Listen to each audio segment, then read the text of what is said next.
Okay, this is something you don't even really need a calculator for, okay? There's one thing I want you to write. The operations we're going to use serve as partners. The pluses partner is times, okay? And I know this is just gibberish until I get to it, but you want this up here. The minuses partner is division, okay? Now, when you do this, you're going to be like, well, it's easy, but I don't really understand the point. Oh, you will tomorrow, okay? So condense the logarithm. What does condense something means? It means shorten it, okay? That's what condense means. So when it says shorten, it says 5 log base 6 of x plus log base 6 of 12. Here's the first thing you do. Any numbers in front of the log need to come to this and as exponents. Okay, that's the first thing. Multipliers then become exponents. Okay. Now, what we're going to do is write log base 6, but we're only going to write that once. So I'm going to cross those log base 6's out. And what I do is I write x to the 5th. And then it's plus. So plus is partner when I'm condensing is times. So x to the 5th times 12. Okay? And write that in proper form. The 12, when you're finding the product of a variable and a number, the number comes first. So log base 6 of 12x to the 5th is the condensed logarithm. Okay? It's just knowing your condensing properties. Okay, now you're like, well, there is no base on the log. There's no little number like there were with these 6. Well, then the base is 10. Put little 10s as like right there. 10 and 10. That's the automatic base when the log, because the number system's in base 10. That's why they do it that way. But now these numbers in front need to come here. That goes here, and that goes here. So I write log base 10, but I only want that to appear once when I'm condensing it. So I cross those out because I just have my 1. Now 3 to the second is 9. So you write 9. Then I see a plus, so I write times. X to the 6, I can't figure that out. And then y to the 5th. Okay.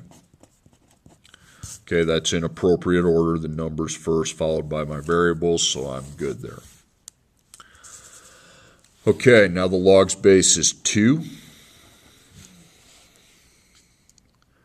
Okay, so we cross those logs out, and I have a 6.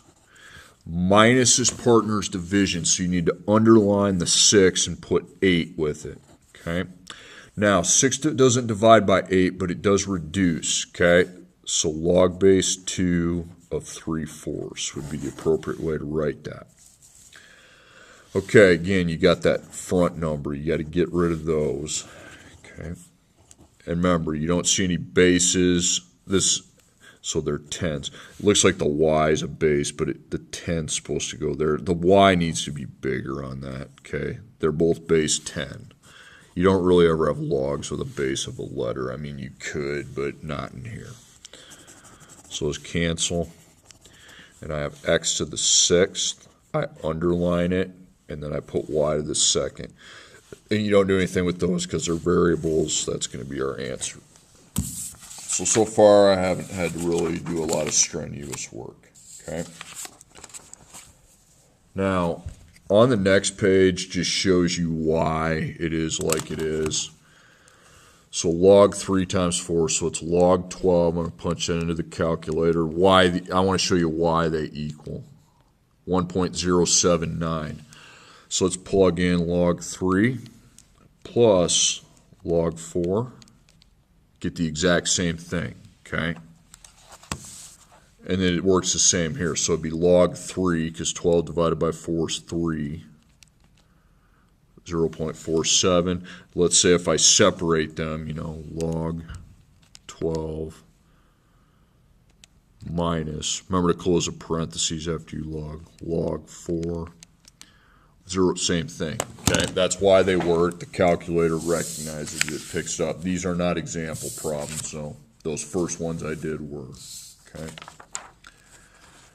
So remember, you write the log. If it doesn't have a base, it's 10.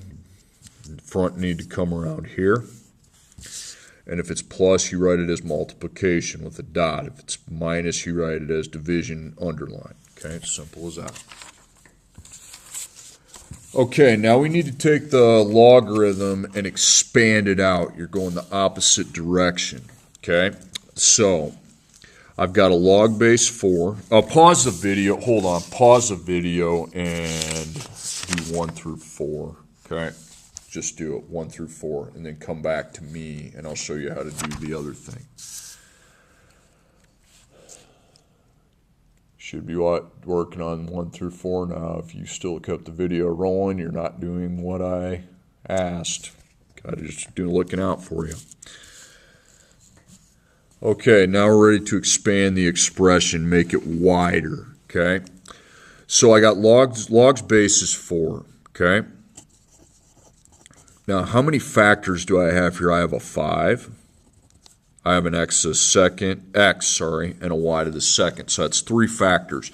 So because we have 1, 2, 3 factors, we're going to have 3 logs with a base of 4. First, I have a 5, and then it's times, so I put plus. Then I have an x. It's times again, so we're going to plus again. Now that 2 right there needs to go to the front, and then the y's here. Okay, so now you're doing the opposite. Your exponents kind of do that. Log doesn't have a base, so it's 10. Okay, so I have 8 as a factor, and I have x to the third as a factor. So that means there's 2 factors. So I need to write that out twice.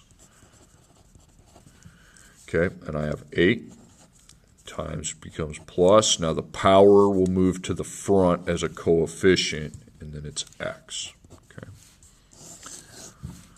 It's like you're going the opposite way. Log base 8. Now how many factors after it? 3, x and y. So I've got log 8. That's 3 factors. X to the second is 1 big factor. Okay. So I have 3 times becomes plus. You got to bring your 2 around, and then it's just x. Again, you have to bring your 3 around. That's y. So if you see a power there, you know you have to do something with it. Just like on the other problems, when you saw these, you knew they had to come here as powers. And that's plus. Okay. Okay, log, you don't see a base, it's 10. Okay. So there are 2 factors, the 4 and the x. There's going to be 2 of them. So I have 4. Division means we would minus and then x. Okay, guys, that's really all I want to say on that. I hope it's been informative. Now you can do 5, 6, 7, 8. You're like, why would anybody want to do this? You'll see in the next video.